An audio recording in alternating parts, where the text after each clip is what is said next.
हम अपने भारतवासियों को अगर हम परम सुखी करना चाहते हैं तो केवल वस्तु और व्यवस्था से नहीं कर सकते, उनका बौद्धिक स्तर सुधरना चाहिए। आज हमारे समाज का बौद्धिक स्तर गिरता चला जा रहा है, बहुत चिंता का विषय है।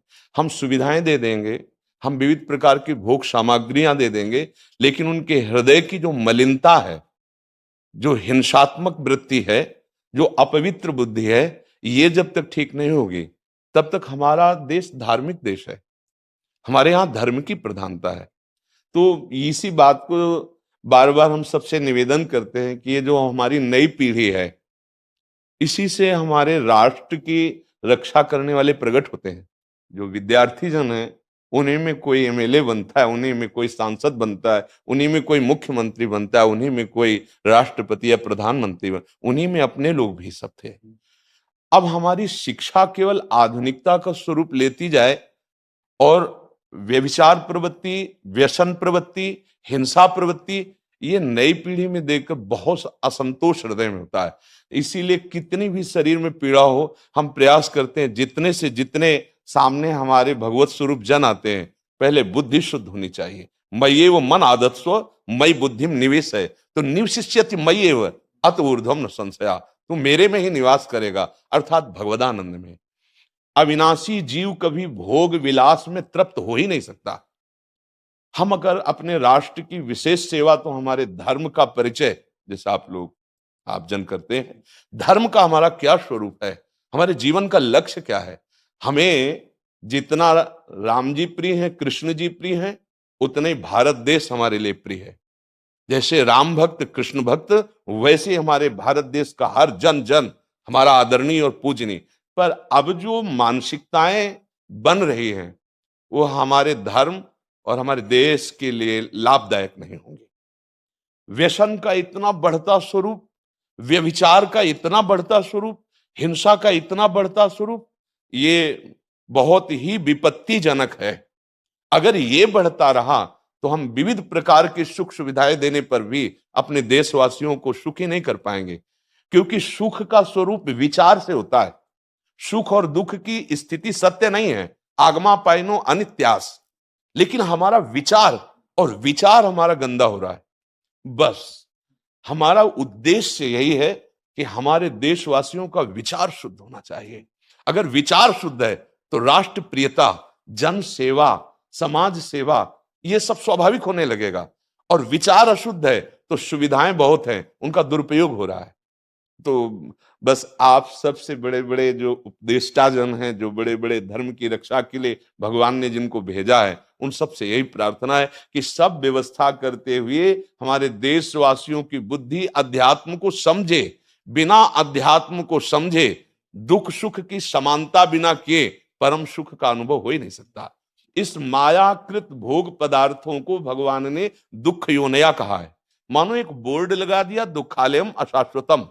और हम सब यही चाहते हैं कि लौकिक भोगों को भोगने से ही हमारा राष्ट्र सुखी हो जाएगा या हम सुखी हो जाएंगे। नहीं, लौकिक भोगों को पूजन सामग्री बना करके और साध्य सच्चिदानंद प्रभु को रखा जाए तो आनंद की उमंगन हो जाएगी। बहुत सुंदर मानव जीवन का स्वरूप है, जिसे देव दुर्लभ कहा गया। दुर्लभो मानुषो देहो, लेकिन क्या दुर्लभता शब्द स्पर्श रूप रस गंध इन्हीं विषय के भोगने की या इन्हीं सुविधाओं के लिए दुर्लभ कहा गया? दुर्लभ है किसी सच्चिदानंद सुख के लिए। और उस सुख को तो हम भूले हुए, एकदम बहते हुए शब्द स्पर्श रूप रस गंध के प्रवाह में चले जा रहे हैं और इसी को सौभाग्य समझ रहे हैं कि हमें सुख प्राप्त हो रहा है। नहीं, हम सबसे प्रार्थना करते हैं कि आप अपने धर्म को समझिए। आप अपने स्वा को जहां जहां स्थापित करते चले जा रहे हैं, आप उसे गंदा करते चले जा रहे हैं। मदिरा में, हिंसा में, द्यूत कीड़ा में, व्यभिचार में, इसे दोष नहीं समझा जा रहा है। और हमारे शास्त्र और हमारा धर्म इसको निषेध करता है। कलयुग की स्थिति बताई गई है। छोटे छोटे बच्चे व्यसन करने में लग गए। आज स्कूली विद्यार्थी जिनको ब्रह्मचर्य से पुष्ट होना चाहिए, वो ब्रह्मचर्य नष्ट कर रहे हैं। ये बड़ा चिंता का विषय है।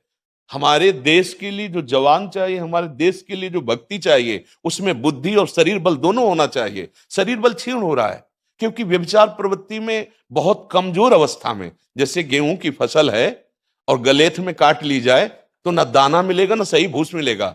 ऐसे ही 20 वर्ष की अवस्था तक यदि ब्रह्मचर्य नष्ट कर दिया जाए तो वो गृहस्थ के योग्य में नहीं रह सकता। राष्ट्र सेवा की क्या बात है। हमारे राष्ट्र सेवा के लिए बहुत विशाल हृदय की आवश्यकता है। हमारे शरीर को बहुत स्वस्थ रखने की आवश्यकता है, तभी हम समाज सेवा, राष्ट्र सेवा। तो शरीर और बुद्धि दोनों का स्वस्थ होना बहुत आवश्यक है। तो शरीर को तो नष्ट किया जा रहा है विषय भोगों में। लोग समझने लगे हैं कि मांस खाने से हमारा स्वास्थ्य अच्छा रहेगा, हम बलवान बनेंगे। अध्यात्म बल नहीं तो तेरे शरीर की चर्बी बढ़ा ले, लेकिन तू न काम पर विजय प्राप्त कर सकता, न क्रोध पर, न लोभ पर, न मोह पर, न हिंसा पर। फिर क्या जीवन। तो इसीलिए हमारा बार बार हृदय में सबसे प्रार्थना है, जिस संत भगवान भी आते हैं कि देखो इस समय आवश्यकता विचार शुद्ध करने की है, आहार शुद्ध करने की है, आचरण शुद्ध करने की है। हमारे देश ने चरित्र की पूजा की है। रावण किसी बात में कम नहीं था। आज भी कोई शिव अगर अभिषेक होता है तो तांडव स्तोत्र उसी का गाया जाता है। जटाटवी गलत ज्वल प्रभा पावित स्थले। ऐसा विद्वान और ऐसा बलवान जो 20 बार जैसे झूला आराध्य देव को झुलाया जाए, ऐसे महादेव सहित पार्वती को बाजुओं पे झुलाया, वो महाबली चरित्रहीन हो गया तो अपने देशवासियों ने राक्षस कह दिया उसको। चरित्र, आज हम चरित्र पर ध्यान ही नहीं दे रहे। चरित्र बेचना मतलब कोई समझ में नहीं आ रहा।